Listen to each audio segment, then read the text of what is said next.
Hey everybody, this is Terry. Give everybody a quick update on what's been going on. I bought this last weekend at a flea market. I think Toys R Us sells this actual pedal carts for Julie's grandkids. It's like I think it's $186 new. This one's pretty new. It's not brand new. It has a little bit of road rash and stuff on it, if you can see. The reason why I got it a little bit cheaper than what it should have probably been is the person that owned it before me must have had it out in their shop, and this thing had overspray like none other all over it. You can kind of see it.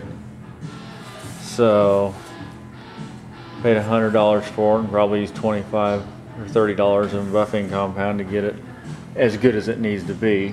I mean, her grandkids will probably run it into everything that they come across. So, you know, I'm not going to get too crazy with it. It looks more than good enough for what we paid for it.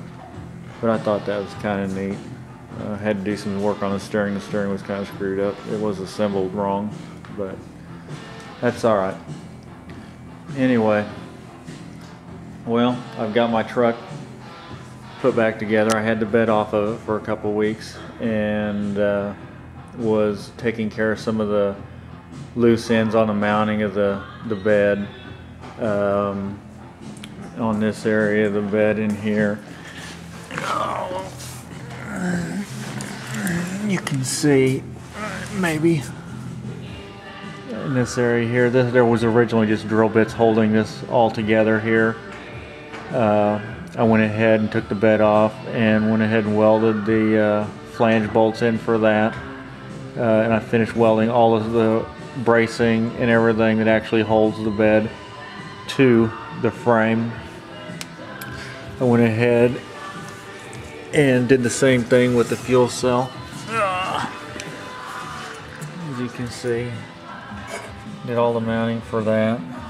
Maybe you can see that. Maybe over here. Yeah, kind of, sort of. This fuel cell here is actually probably for circle track application. It's actually had some tabs on here for locating purposes, and that actually, you put that in the trunk of your car or whatever it is, and it has a hole cut in it for the sump, which is up there, which is actually supposed to face aft. That way when you get low on fuel after you throttle it, it still feeds fuel. But for my application, I went forward with it. I'll never have that little gas in it that would be a problem, but it's actually supposed to face this way. I didn't want to see all that. But anyway, as I was saying, this is actually supposed to use these tabs to locate it in your trunk where you want it, and then you use the strap system to hold it down. So you have the straps holding it down and your locating angles, which I cut off. And I'll have to come back in here and remove these and dress these up a little bit.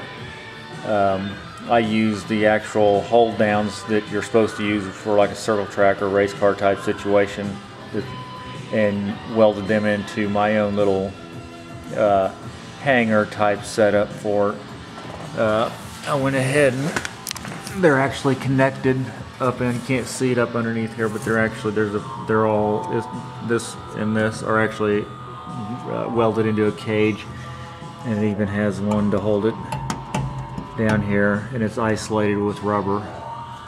And there you can kind of see right here, kind of see what is going on there.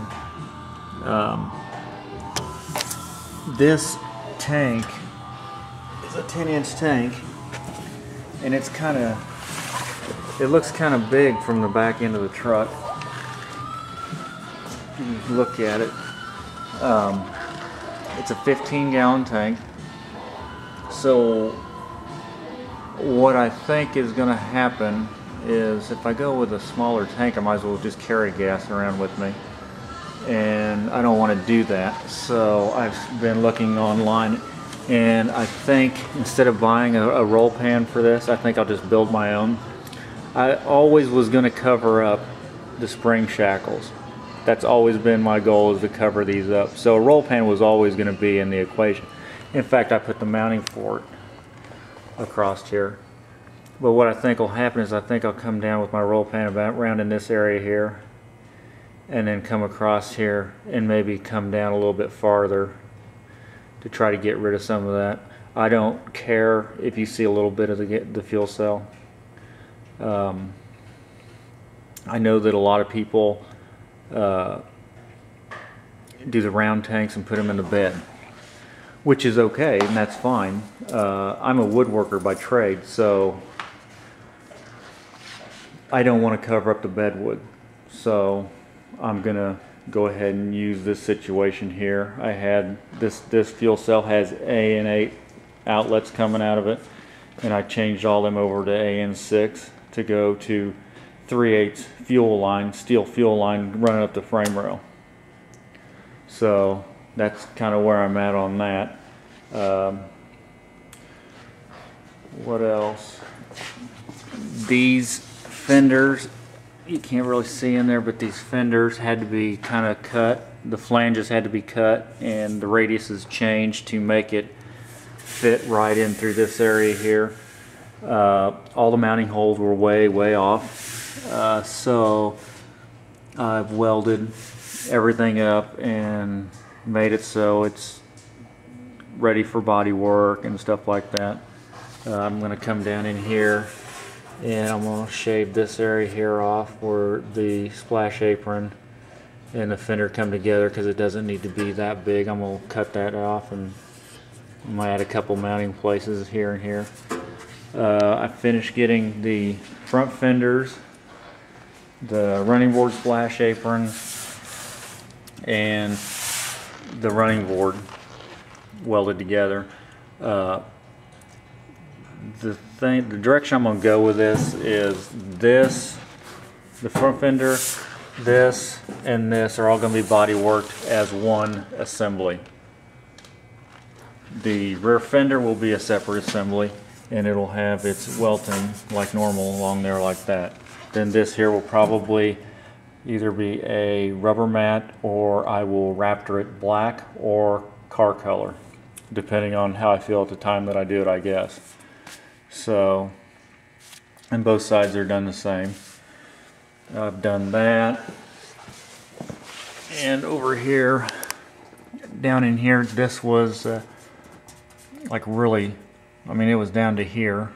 It had plenty of flange hanging down, so I shaved that up a little bit and welded that, all the bolt holes out. When I get it upside down on a bench, I'll go ahead and finish dressing that up a little bit. I did go ahead and bring my wheels and tires back out, because I do Christmas out here, and I want to be able to move it around. Besides that, I want to be able to get it out of the way, because I'm going to move Julie's coop outside for Christmas as well. Went ahead and finished up some stuff up here. I never ever really liked the way this fit here, so I moved the mounting locations when I welded the washers in to finish up the mounting part of this.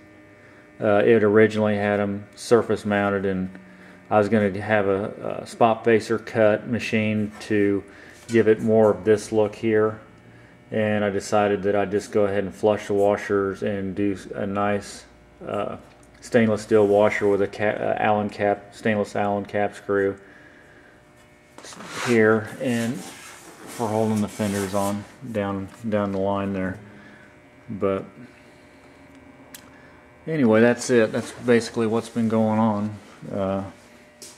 I'm going to stop working on this until after the holidays are over with.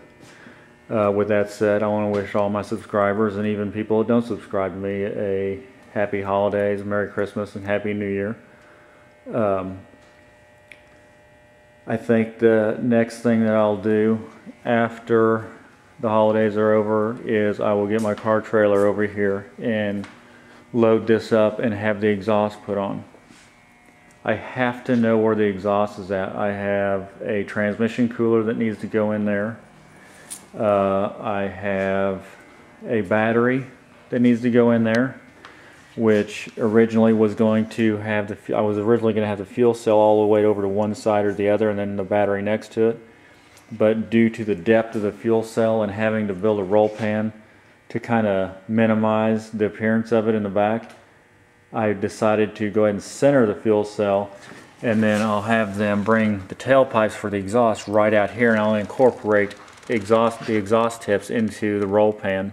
And I maybe do, I've been kicking around the idea of maybe doing a third brake light back here in this area. Whatever it takes to make it look like something. And that's about it. I think that's about it, guys. Anyway, like I said, happy holidays. I hope everybody has a wonderful holiday season, and as usual, thanks for stopping by.